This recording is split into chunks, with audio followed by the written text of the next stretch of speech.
Welcome to the business of being healthy, where we are passionate about treating our health as good as we treat our wealth. Chris Brien here, and I am obsessed with sharing real-life experiences and wisdom to help save you time, heartache, and money as you continue to grow personally and professionally. Twice a week, we push aside that BS to take massive intentional action. And I promise by tuning in, you will receive the straightforward talk you've been waiting for, filled with actionable steps that will inspire you to achieve the health and wealth you desire while you are building your empire.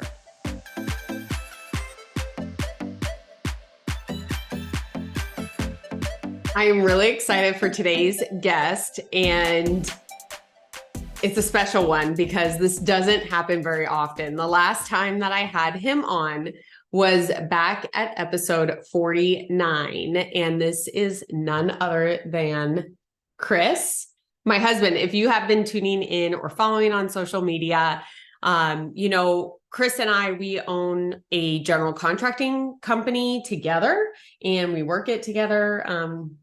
We've been married for 18 years now. And it's really been a fun experience working together. We did it in the past and now we're doing it again, but we have a whole lot more experience under our belt that is making this time, last time was fun, but this time it's like fun and successful. It's both. So, thank you for coming on. Mm-hmm. If you don't know, Chris hates social media. He doesn't love being on camera. So this is actually a big deal. But the reason that I wanted to have this on is a few actually different reasons, is because number one, he is an incredible wealth of knowledge, and the perspective that he offers is so great because we help each other's weaknesses. So our strengths are each other's weakness. And so I know that's one thing that's really helped us with our marriage. But most of the time, mm-hmm. Also with parenting. So, yeah. And now running the business. So thank you for coming on. Mm-hmm. Mm-hmm. Sure. Mm-hmm. Okay. What episode is this? Oh gosh, this one will be in the 80s. So, we've gone by fast. I'm going to hit 100 before the year ends. So I'm pretty excited. Mm-hmm. But let's dive in here because today's topic is one that I have had this conversation numerous times in some of the networking groups that I'm in with other more female business owners than male. But I think that this topic can go both ways. Mm-hmm. We've experienced both ends of it, and we spent many years following that shiny object. Mm-hmm. And that's what we wanted to talk about first, is that shiny object syndrome of, I think, like just entrepreneurship in general. And as a visionary, which you truly are, it's been something that I've had to learn to love about you. What do you think? I want to ask, because I think the shiny object could be hundreds of things. Okay.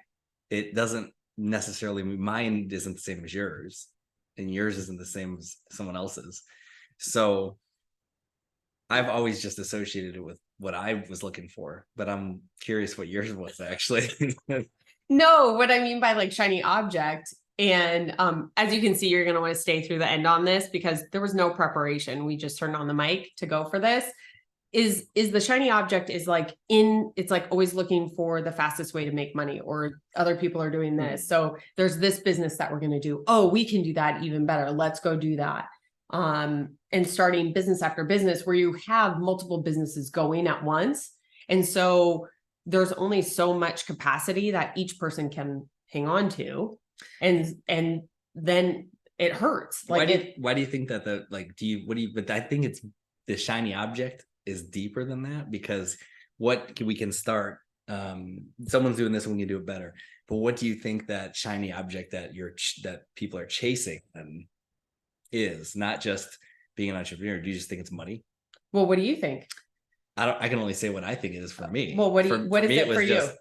For me, it was selling a company for $100 million. That was my goal. Okay. And so that was my shiny object. And if I saw someone else doing something that was like catching on or things were taking off, it was like very easy to get sucked into that, saying, well, we can do that too.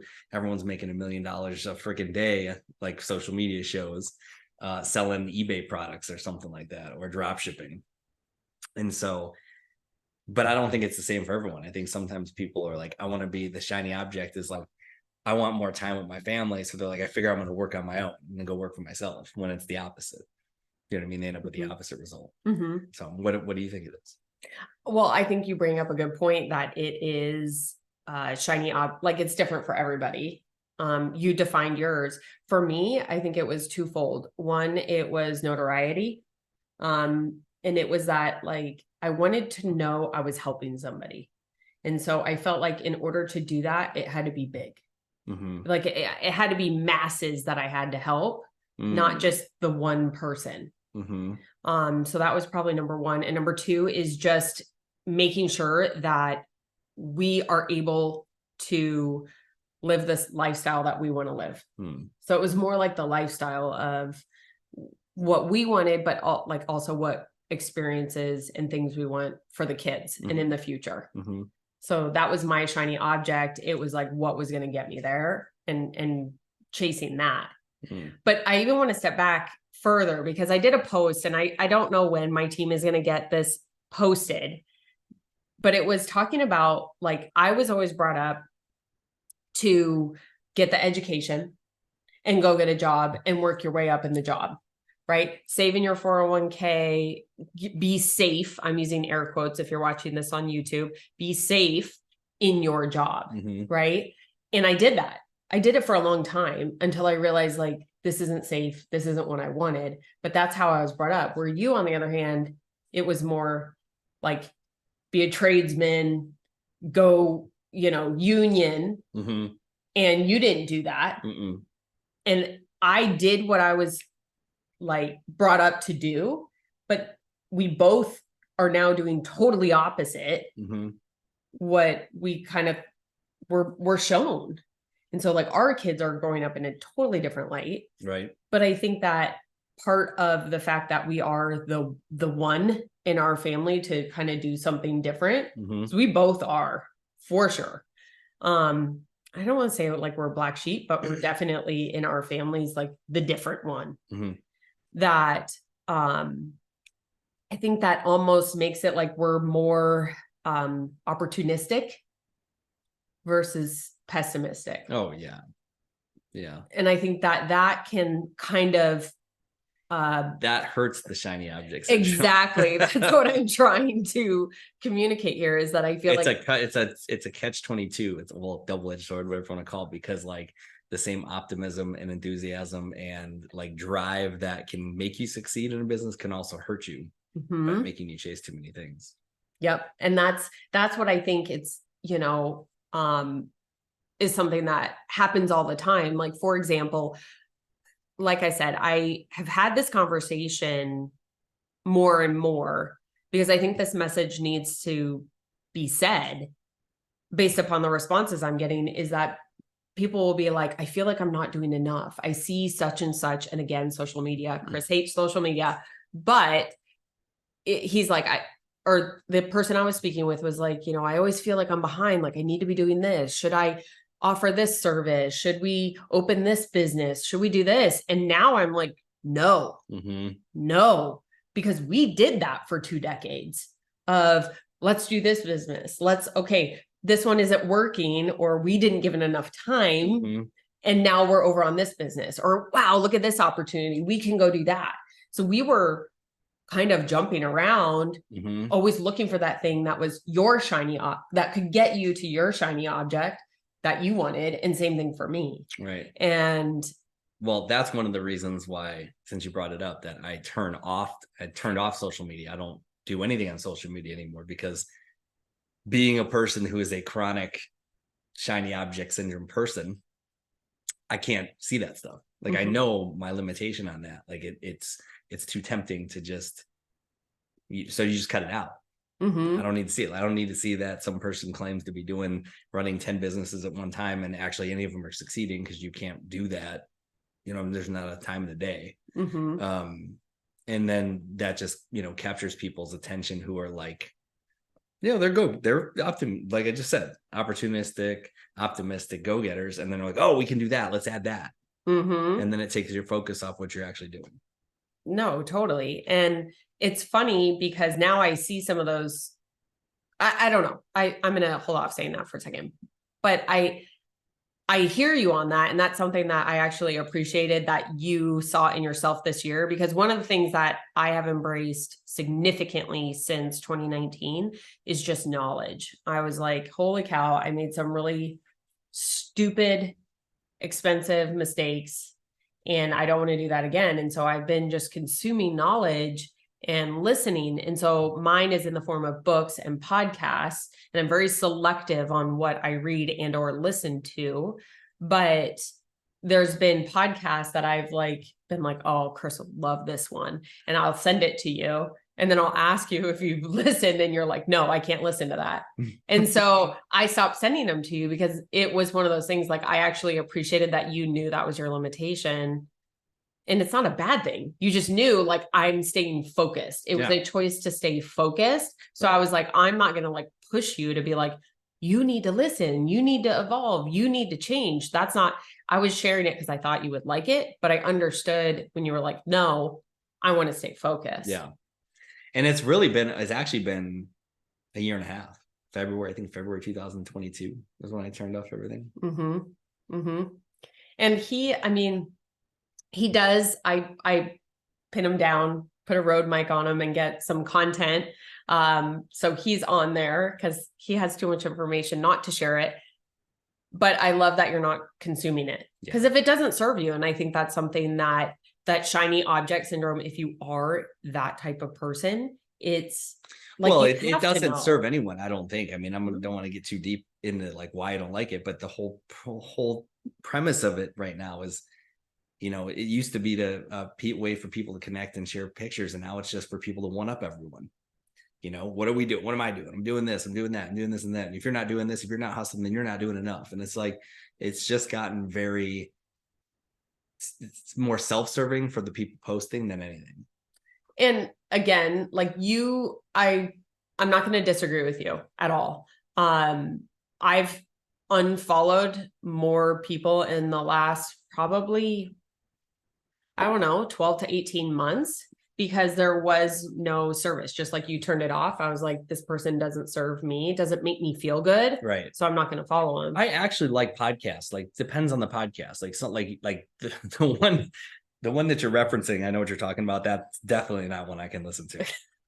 But other stuff, when it's related, construction podcasts, the one occasionally I'll pop in to see what they're doing on that and listen to that, because it's they are offering value to what I do, and maybe might bring up some things that I'm not thinking about, or things to keep myself focused going forward. But just this simple fact of just trying to kill time by scrolling and watching what people are doing, that doesn't do anything for me. For you. Mm-hmm. It's just a time waste. And it's not how you connect. That's not how the industry is. That's not how you. I really don't even think it's really believe it's true connections anyways. People like to say it's connections, but it's still through a digital medium. It's not actually in person looking at someone connection. It is a false connection that people think, oh, I got to be on social media and like everyone's post, so they see that I like it, so they like mine. It's such a front.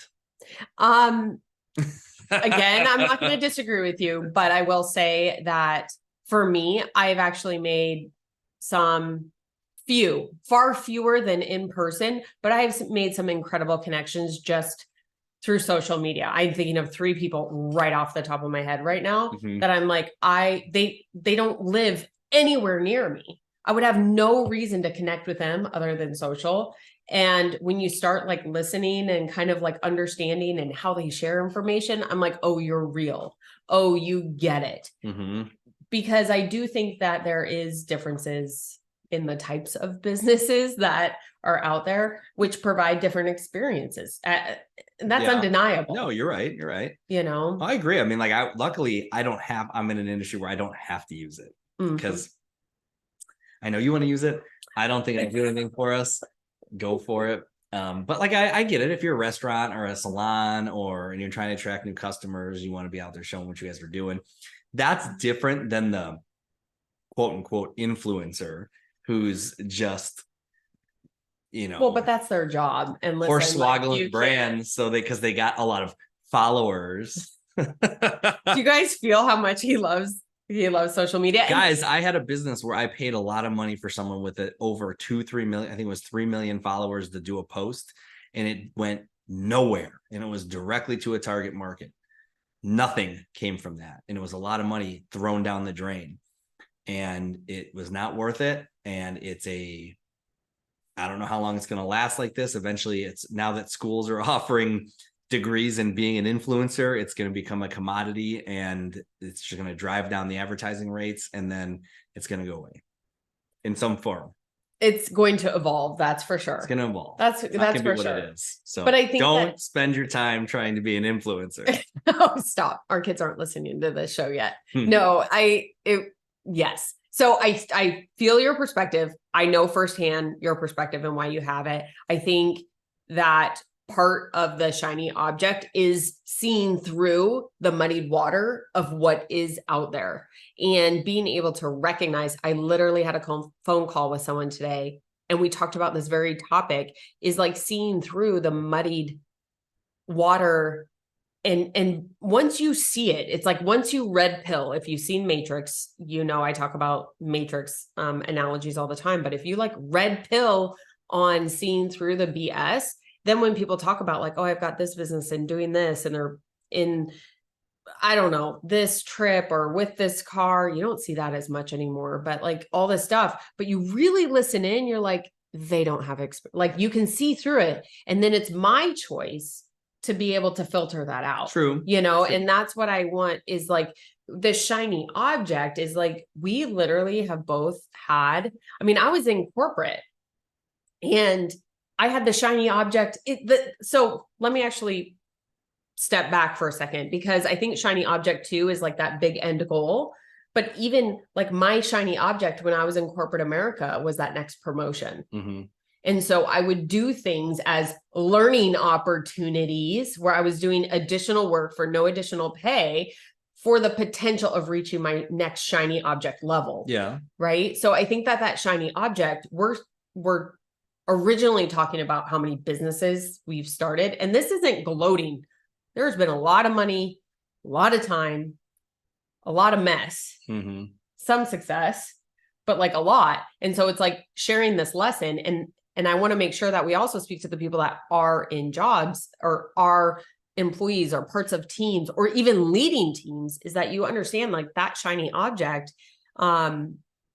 is truly understanding like what it is and staying focused on what's going to get you there, the activities that are going to get you there. And more often than not, we could even talk about, and this is kind of a nice segue in, because at the end of 2022, I had the horse breeding. I had the mentoring business. I also had the media company and Brien contracting.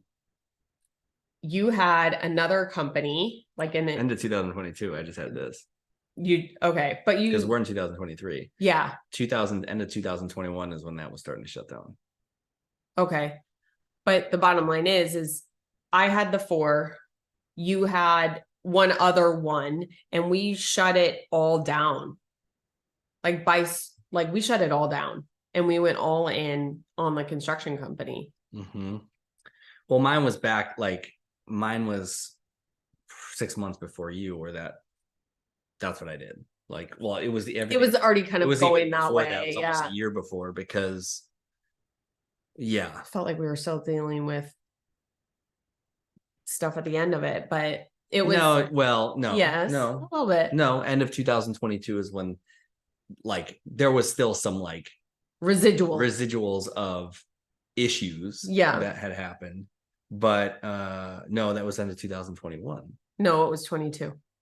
It was 22. That was a year. You're right. You're right. It was a year. It took a year for those residuals to hit. Ladies, That's we're the thing. elephants. We don't forget. For shutting down active we businesses, don't forget. like you can do it quick, but if everything's not buttoned up, eventually down the road, things will come back. Well, yeah. And even like different construction companies that you've had in various areas of construction, not in what we're doing right now, like starting that, like just stuff. But the bottom line is we shut it all down. And it was really the end of 2022. For you. Mine was 2021. Okay. I think he's wrong. No, we'll have to come back. We'll have to do another episode and come back. But beside the point is like we shut it all down. And it was the first time that we solely focused, right? And leaned on each other's strengths. And so March, April 2022 is when I was like, well, I had already shut the other stuff down and I was still in construction, but I was like, that's when I turned off social media. And I said, I'm not looking at anything. I'm going, this is all I'm doing. And then that is when literally, like, I don't want to say the floodgates had opened yet, but within 3 months after that is when everything, wasn't just sitting around doing nothing. We were marketing and we were doing things and we're trying to find business. But it's when I cleared my mind of everything. I wasn't running anything else. I gave 110% to this. And where I'm at right now, I have no idea how anyone can say they run 5 successful businesses at one time and are as busy as me, because I don't have. Well, I think for both of us, that's the thing, is like, it wasn't until I stopped everything else and just was like, that's it. Yeah. That I don't know how we could have done it together at all between the business and the kids. There's no way. You can't.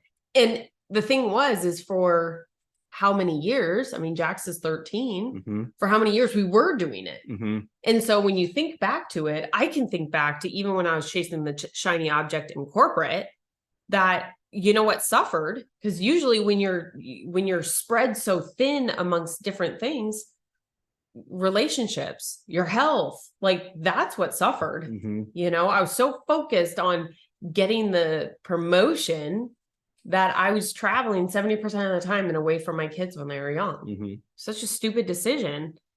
But I can say that now, looking back, like that wasn't smart. I understand where my head was before, and doesn't make it okay. This is why I think it's interesting to talk about this shiny object specifically, because I never thought, when you said shiny object syndrome, I always just thought goal. I thought more from an entrepreneurial side of it, not ever from a corporate side. Because the corporate side, like, yeah, I know the corporate, like, that's kind of like if you want to move up the ladder, I get it. Nothing that people who are working in corporate, you want to whatever, you want a promotion, you want bonuses or something like that. That's kind of like comes with the territory. But I think of it specifically as the person who's out there as an entrepreneur, or the person you had mentioned you talk to in these meetings you go to, that they're like, I feel like I'm not doing enough because the people I see that I value their opinion, I see where they're at and I want to be there too, are doing X, Y, and Z, and I'm not doing X, Y, and Z. And so that right there, to me, is more related towards the what people see through the media that they consume from this, like, because I'm guilty of it too, and that's why I had to turn it off, is that people tend to make things look easier than they are. 100%. People tend to embellish everything that they're doing. A lot of times, and listen to me, people out there, people will tell you they're making $1 million or $2 million a year, but they're most likely probably giving you revenue numbers, not actual profit numbers. And that's one of the tricks right there. She's like, man, that person's making $1 million a year doing that. And you don't really understand that. Yeah, but they spent $995,000 in expenses to make that million. So they really made nothing. But you spend all your time then chasing that shiny object, only to learn that I can't make any money at this. It's taken up too much of my time. And now I've wasted 2 years of my life. This sucks. I mean, there's like a lot to talk about there. I think it's like, got you heated up. You're like ready. I think there's a lot of different things there. And I don't want to necessarily say one is right or wrong. It's just based upon experience. Yeah. And so like for me, it was corporate. It was the shiny object, but then I saw right through it. I red pilled on corporate and really what it was. But then it was like, oh, well, I can open up this restaurant and open up this franchise, and I'm going to do this. I'm going to be the first one in Arizona to do it. And it's going to be so much fun and so great. And I can connect with community, and I'll be able to help all these, kids and people that are working for us, like, get started in their careers. Mm-hmm. And I would say probably one of my best memories of that was actually helping one of our employees get a different job when he was graduating college. Oh yeah. You remember that? Yeah. I like coached him on how to negotiate his first job. And and that's when I started like being like, what the hell am I doing? Like, the notoriety of it is not that special. And so my shiny object, and I think we're using this term kind of interchangeably a couple of ways of like, that's where you're of like the goal, but I'm glad where this conversation is going, quite honestly, because I feel like shiny object, I always looked at what was the fastest way to get to the goal. Mm-hmm. So if it was this shiny object, go. But then when you look and you're like, oh, well, it isn't what it was shown to me as. So, okay, now I'm going to go over to this shiny object and this one's going to do it, but I'm not going to let go of this one. I'm going to have all these other businesses, all these other things. And when you like look at a piece of pie, what's dedicated to each one, there's nothing left. And so you are only giving a fraction of you to each one. Mm-hmm. Of course it's not going to be successful. Hence why franchises are successful selling franchises, because they're everything is marketing and all this stuff is towards people who are in a position where can I do something to make money and not have to be there. And that's what's the hot new thing in the franchise market, for example, donuts. Mm-hmm. And that's the shiny object. And oh my God, think about the lifestyle. Look at that guy's lifestyle. He's driving a Ferrari. Mm-hmm.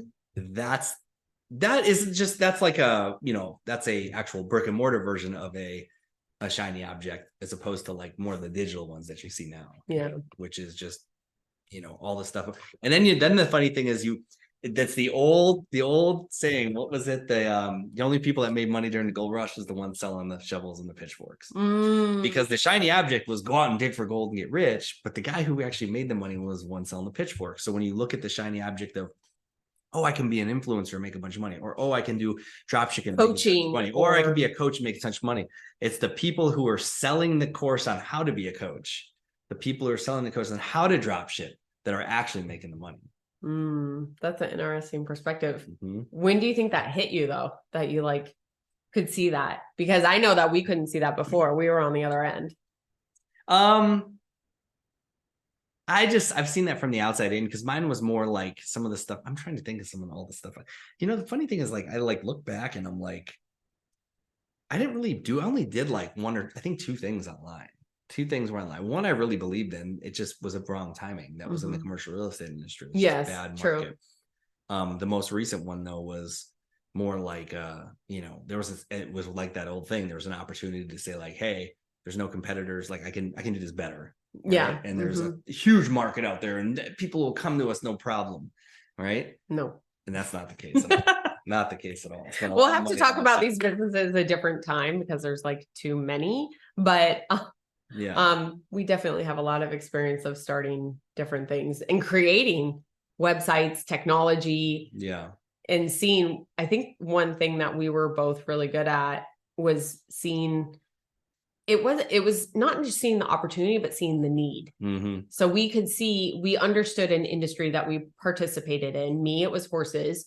You, it was commercial real estate. We both understood these industries intimately, and we saw a need to be able to service those that we worked with, essentially. But it was like for mine, at first that it's like I'm trying to teach someone in the 1900s how to use a computer, and it wasn't the right timing. Right.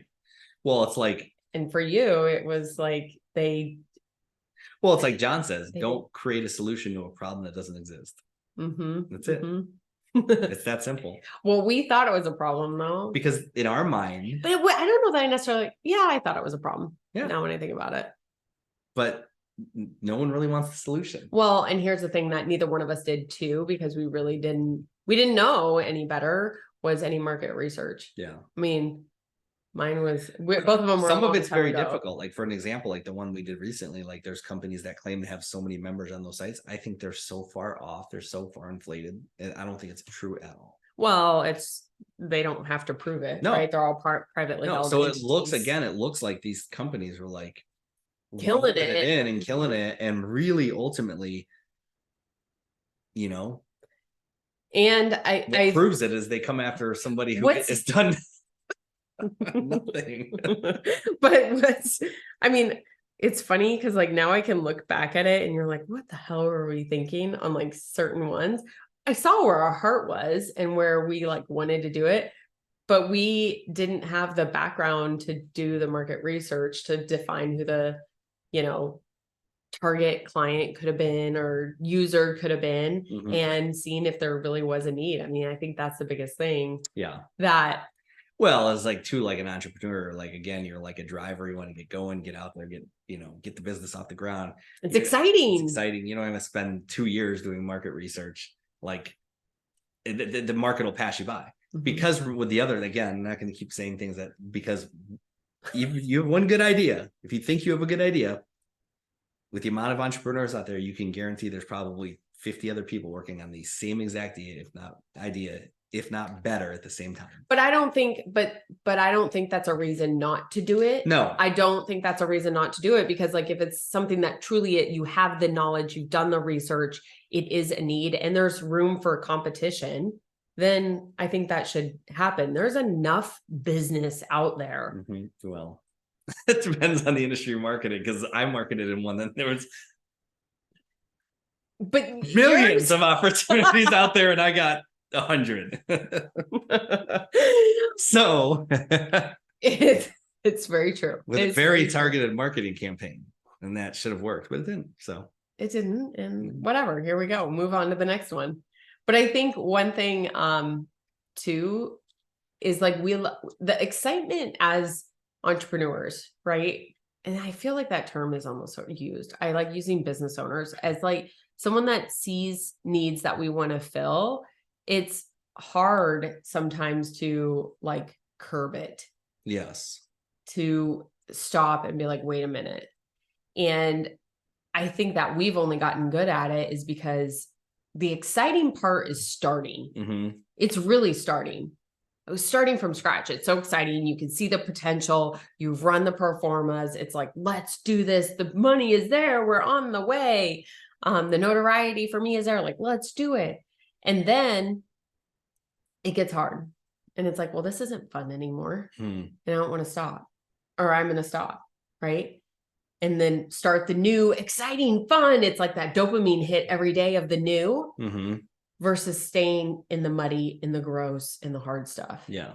And I think that that's another muscle. So not only like filtering out like you did of what to take in. I swear each year, I shared this today with my friend I spoke to on the phone, is like each year I feel like I red pill on something else where I'm like, oh, I see right through that now. But I had to get the experience. I had to get the life experience to be able to see that, and being able to like filter it, I think is super important. It's a good, like being able to start a business like nowadays and the time we live in, you can literally start a business overnight is a good thing, but it's also a bad thing because you can literally start a business overnight.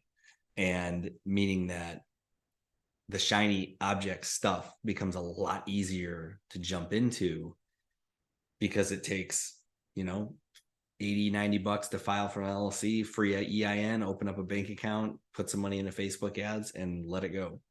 Or whatever you're doing. You know what I mean? Like back in like decades ago to start a business when the internet wasn't around, it was a lot more involved, a lot more, I think, research, a lot more capital intensive. Like I kind of look back at times when I'm thinking about stuff sometimes that it made people focus more because there was so much more on the line. Yes. Like it wasn't like, oh, I'm going to, what'd you start? Manufacturing business, construction business, maybe an insurance business or something like that, real estate business. But it was like, it took a lot more effort and dedication to be able to get it off the ground, that it's a lot harder to walk away from. And so you're willing to put more work into it.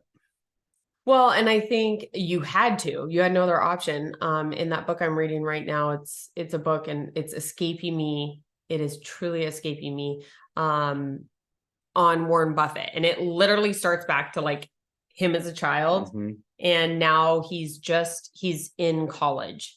And it was funny because just learning about him, is obviously very interesting, but the time of year that he was doing, like the times then, right? So like the 1940s, the 1950s, he was trading stocks since he was, I think, 8 years old. Like he has always been in it.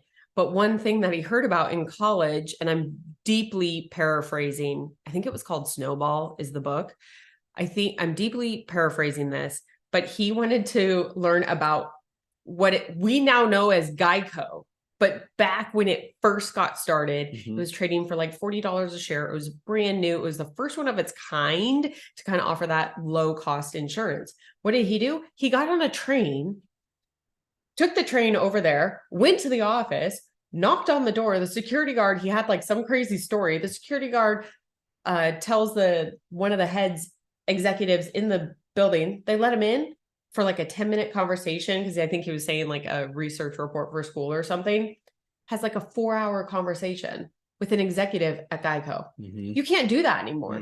And like he then went back and went all in, and it was like I'm reading this and I'm like, how cool would it be back in the day to be able to do that? You know, to try and get to some of these executives that are doing big things. I don't want a blanket statement. It's not possible to connect with them, because I hear stories all day long. I haven't had the experience, but it's just not something that happens too often. Not that it did back then, but no way could you get in there. I mean, who knows what would happen at this point? Yeah. And I think what you're saying, there's just more on the line. There was more calculated decisions maybe than just like go for it. Yeah. Because that is the message I do see from a lot of people. I'm weeding through kind of my community and following, and I'm so protective right now of my ears and my heart and my eyes, because I want to know, or I should say I want to know what I'm consuming and like how it's going to affect my decisions. I think it's incredibly important because, like you said, people can, I think anywhere, even without social media, talk the talk, but you can't really like always see through whether they've walked it. Right. 100%. Very easy to say, like, you know, for like, it's like it's like, you know, hiring a life coach who's 18 years old. Okay. Yes, I know. Okay. I mean, they could help a 16-year-old, but I don't know. Yeah.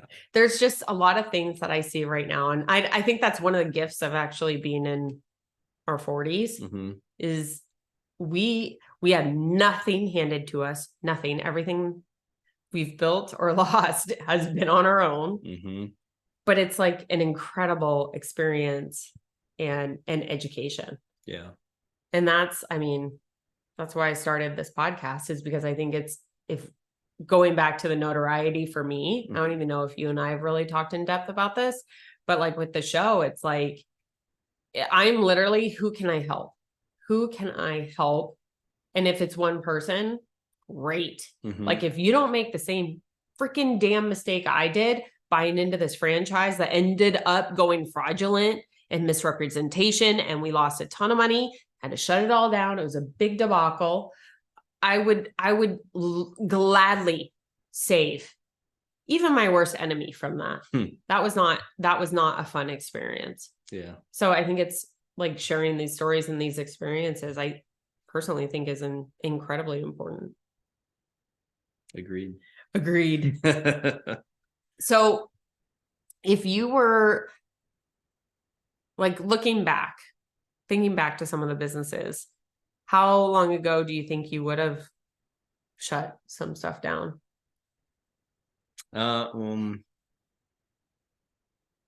Like looking back over the last 10 years. I mean, we could start with 10 years. The funny thing is you brought up an interesting point, because like about Warren Buffett, because what I was doing when my goal was to be in real estate development was meeting people, went to job sites, flew with big developers, and got into commercial real estate. Like I was recommended to get into to learn. And what came along? Internet business. Shiny object. Well, it wasn't shiny at the time because it was, internet businesses were out there, but it wasn't like what it went from like 2015 to now. Like things really blew up over the last 8 years, internet business wise. In that 2010, you had some kind of like really cool ideas that were coming out. It was just kind of like it's an infancy stage in certain things. Like that's when I started. I had the CRM system. Yeah, I know. Base year, and then we started local office space, but that was like the start of where my shiny object syndrome kicked in. And this is why I go back to like, if that wasn't there, would I have just stayed in development of real estate construction and doubled down on that and went down that path? Probably. But I became very good and efficient at being able to start businesses. Yes, you did. So then I pretty much just jumped over a decade. But I mean, I think that it's kind of funny to look back and be like, oh yeah, that was it. That was the time that it happened. I mean, I don't know. I feel like since shutting down the restaurant for me that's where I think I was just in such a hole, such a a gutter, a valley, that I was like, just what is going to get me out of this? And really looking. Doesn't mean I wasn't doing like the shiny object and I think in corporate, it was like, which role can I have? A lot of times the shiny object too could be running from pain. 100%. It could be just. Well, I think each person is different. Either you run to the prize or you're running away from pain. Right. Which I think sometimes it starts out that way. I don't know. Just speak for myself, but like I could totally see like you're tired of doing this. You're kind of trying to run away from what you're doing, and all of a sudden this opportunity pops up and you just jump on it. Well, I mean, that's what happened to me. Is like I was running from pain in that one, and it was a fully emotional decision. Which going back now was like, holy cow, I've learned not to do that. I actually just recorded a podcast episode on this very thing that should come out before this one, but we'll see. But I think that, I don't know, I think it's defining what the shiny object is and recognizing it. But all I can say is that now that we've lived both sides of the coin on it is holy cow, putting all your focus on one thing is so much better. Yeah. And whatever you have to do to like curb the put your blinders on, like racehorse blinders on, that you can just stay focused on the goal is do it. Like I've had 2 people recently be like, oh my gosh, you should have a course, or what are you doing? You should be doing this, or you should be doing that. And I sit there and I think about it. I'm like, yeah, I could help these people. I could do this. And then I'm like, no, like I get excited. And then I'm like, no, I don't want to pull the time away from this. And for me now, it's very easy. I had another conversation earlier today, kind of like a connection call with somebody that I met recently. And I was like, no, she's like, you should offer this or do, and I'm like, no, actually, because it's so easy for me to look at the value of the time that I spend into this business and what the return is versus doing anything else.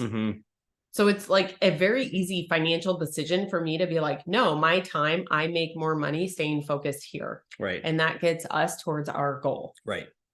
There'll be a time and a place. Like it's not the right time. There'll be a time and a place for you to do that stuff, or for anyone to do that stuff. Like that's kind of why, like, I guess out of any of the people, like I respect the most that offer services or products or different types of memberships and stuff are probably like Andy Friseller and Ed Milet. Only because like those guys have really truly spent a lot of years walking the walk. And like, like Andy's got his podcast and, as the CEO of a company doing billions of dollars a year, whatever, like that, he's put in the time and effort, and also built the foundation and the team to be able to put him on the top to determine the direction they want to go, which allows him to do things like the podcast or do these other things to give back. Totally. I guarantee, I don't know how long he's been doing it for, but probably less than 10 years, 12, 15 years ago, he didn't have time to do a podcast because he was putting everything he had into building that company. And if you have time, if you have a business and you have time to start another business, or you have time to do a course or have time to do something on the side, then you're not putting enough effort or time into the business you have right now. That's what I believe. If you've got that extra time, then that extra time should be spent building the business that you're focused on. Yep. That's it. Then you don't have to worry about having the 5 different businesses and the 5 different things and like this and this and this, all while you're sitting on the beach drinking a martini, running 5 businesses on 30 minutes a day. Doesn't exist. Doesn't. Very, very, very, very few far between that exists. Well, and I think just like becoming a basketball player or a football player, it's a very, very, very rare opportunity to become that. But they put in the time beforehand. Maybe they just got lucky, and that's what makes people shiny object syndrome. Well, I think like Silicon Valley made that happen for a lot of different people. Yeah. But I don't know. I think it's like if someone has put in the time and loves the game of building business, they'll never really stop anyway. Mm-hmm. So that person, that's part of like seeing through the BS, right? That person that is showing like sitting on the beach drinking a martini with their 5 businesses, it's like, actually, no. Like the person that really loves working, like loves the business, is going to continue working the business no matter what. Yeah. But I want to look up, when I heard this, I wish I had known what the actual saying was, but I really wanted to say this. Well, one of the things that I think that is very powerful about the show is just sharing those lessons of what happened in the past. And here's what I would do again. Here's what I would not do again. And for me, I always loved the thrill of the ride and the dangly carrot. I was actually almost kind of raised with a carrot in front of me. So I always kind of went to that. Yeah. To that. But for me, the one time that I was running away from something, looking for a shiny object, it blew up in my face.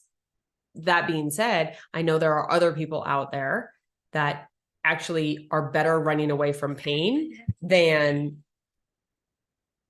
sorry. I know other people out there are running away from pain rather than running to a carrot. And one of the things with the shiny object syndrome, let's call it, is understanding which one you are. Yeah. Right? Because for us, we're definitely carrot folks. And so it's like, we're always looking for the shiny thing. We're not running away from the pain. We're looking to what we can go to. Mm-hmm. And I think that's where shiny object can really get all over the place. Right. And that's because we're, I guess, carrot people versus the pain, the stick. Mm-hmm. So I know some people that are very successful that are stick people. They do not want to be where they were in the past. Mm-hmm. The quote I want to say, because it's relevant to this, is that because this goes to shiny object syndrome, is I heard this the other day. Amateurs train. This is more like training, but you can put it towards like work. Mm-hmm. Amateurs train until they get it right. Professionals train until they cannot get it wrong. And so to me, that is like, if you are working in your business and you feel like it's in a good spot, and then you jump and say, oh, I can do something else, or I can add another thing, or here's the shiny thing I can jump into, you're an amateur.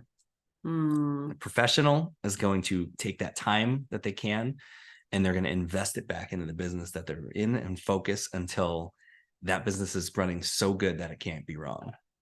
Yep. Yeah. I think we're going to end it right there. All right. On that, because I think that's a pretty powerful quote, and you can apply it to anything. That I think is why we wanted to talk about this subject. And I think the more masterful you can become at your craft, the better for all involved. Not only you, the relationships, but actually the people that you serve. Because if you get too misaligned in chasing those carrots or shiny objects, you're really disservicing not only yourself, but those people that you're trying to help. Mm-hmm. So, and you're not fulfilling your purpose. Oh, we're going to save that for another one. But thank you so much for tuning in. If this kind of hit a chord with you, because like I said, I've literally had this conversation. I can't even, more than I can count on one hand, with various business owners. And they're like, once I share it, they're like, thank you so much. I was going to do this, but I'm going to focus on this. Like they realign, refocus on the main thing. And staying with that main thing, I think, is so important. So I wanted to share this with you. If it inspired you to stay focused, be the hero for someone else, share it with them as well. And don't forget, podcasting, it's so important, the reviews. So the more that you can actually review, share it and review, the better it can be in reaching. This message can reach other people just like us. So I highly appreciate that. And it only takes a couple seconds. Don't forget, tune in twice a week, and we'll see you next time.